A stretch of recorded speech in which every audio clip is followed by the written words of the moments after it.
I don't think L.A. Noire is very good.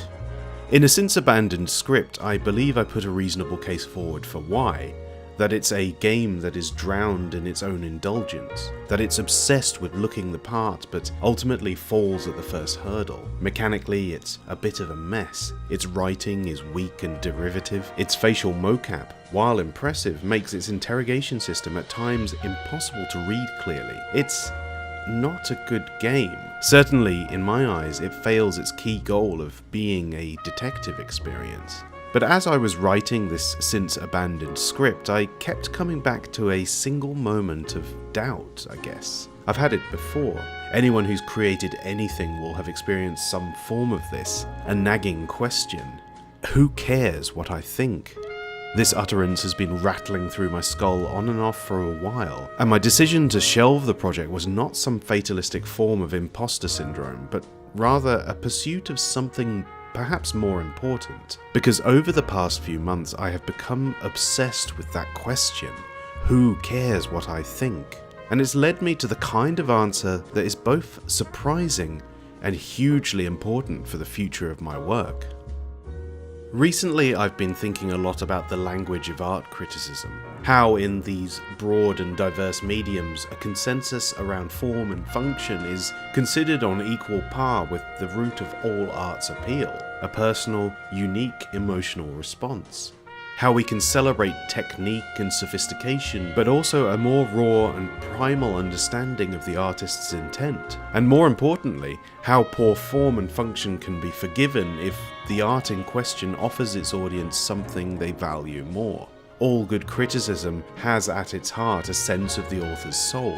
All good criticism at its core is a conversation about this emotional response. There are structures to follow, standards to address, there is consensus about how we judge these things to be good or bad, but at the end of the day, the vital piece of this puzzle is, did this critic like it? Otherwise, all you end up with is a product review. So while once upon a time I would find myself irked at the near constant presence of a game like L.A. Noire in listicles and videos about the greatest detective games, hyperbole aside, I've come to realise that my own thoughts on the game shouldn't necessarily negate the praise that comes from others. If it really resonated with you, why should I cast doubt upon such a statement? The problem, as I see it, is not in the opinion, it's in the choice of language. The absolute statements being made about what are essentially reactions. I'm not wrong, but also neither is anyone else. How could you be wrong about what you see and feel? How does one piece of art fit into the complicated context of an individual life? What are you personally looking for, and how crucial is a critical framework for attaining that thing? While I found myself baffled and annoyed at many of the decisions Rockstar and Team Bondi made in the creation of this ephemeral open-world experience, I've also read many compelling arguments for what it does right, accounts of the authenticity of its world, the vibes of it, the intricacies of its animation. The words I have enjoyed the most have come from writers who ultimately recognise, even if it's not spoken out loud, that ideas like good or bad are essentially redundant when talking about this kind of thing. This works both ways, of course. I've read compelling arguments for why games I really love fail to extract what the critic considers to be the author's intended effect. And Lord knows I respect and admire the tenacity and bravery of those who choose to speak honestly about something that is universally adored. Fans are not cool people. And I'll admit, I've been incredibly guilty of taking things too seriously in the past.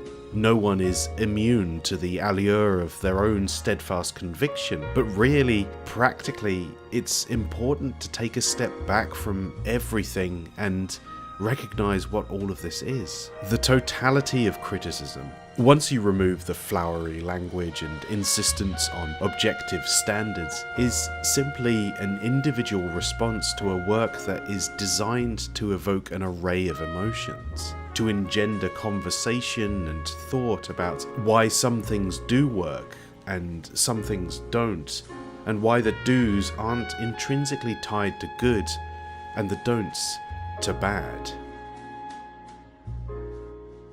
Criticism is incredibly valuable, not just for telling you what to expect when you pull up a stool and glue your eyes to a canvas, but also for helping you understand the pride of other voices. It can help you view something old with eyes afresh, or spark an inviting fire in something you otherwise would not have looked twice at. These things do not simply happen because someone wrote down a list of all the features of a work. That magic ingredient, the author's soul, that's absolutely everything. It really doesn't matter that I think Noire is a bad game, and it benefits no one for me to argue the case against it in such a way. Listing what I consider the flaws of a game that came out over a decade ago, points most likely made already by several dozen more qualified critics over the years, it's not worth it, when at the root of all this is the simple fact that I just didn't vibe with whatever it did have to offer. Moving forwards, I want to avoid the pitfalls of this absolutist language, and to abandon the fool's errand of feeling compelled to have an opinion on every big talking point. I don't even necessarily want to be beholden to just the medium of games anymore. I don't want to tread old ground. I want what I offer to you on this channel to be something only I can give. I'm proud of the work I do here, but I know some of it is a bit rough around the edges. Some parts of the scripts could do with another run through. I know sometimes I'll put forth an argument that no one agrees with, and other times I'll inadvertently channel an already well-established communal opinion. I've phrased heartfelt reactions as statements of fact, lambasted others for being wrong about their own responses to art. I can do better. I will do better. If you're still watching this video, I guess you are the person who cares what I think, and I'm extremely grateful for your attention, even though I know some of you just enjoy the sound of my voice, the cadence of my words, and aren't necessarily invested in the content of my speech. Either way, thank you, and I want to leave you with just one last thought.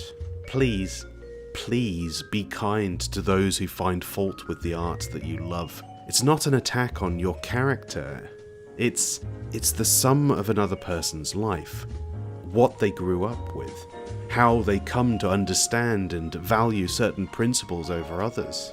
You should pay attention, even if you don't necessarily agree. Maybe you'll learn something about yourself in the process.